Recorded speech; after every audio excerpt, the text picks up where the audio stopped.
ஏய், இங்க நான் தான் கிங்கு. நான் வச்சதான் ரூல்ஸ். அந்த ரூல்ஸ் எனக்கு இஷ்டத்துக்கு அப்பப்போ மாத்திட்டே இருப்பேன். அது கப்சிப்புன்னு கேட்டு ஃபாலோ பண்ணணும். அதை விட்டுட்டு ஏதாவது அடாவடித்தலை பண்ண நினைச்ச உன்னை கண்ட துண்டமா வெட்டி கழிச்சு போட்டுடுவேன். ஹொக்கும், டைகர் கா ஹொக்கும்.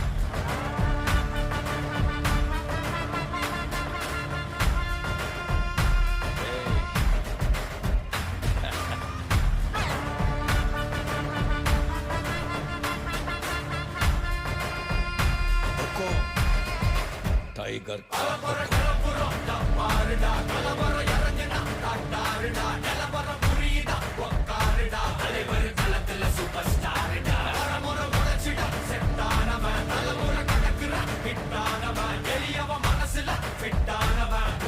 ஜெயிச்சிட உரித்தானவன் நடக்கிற நடம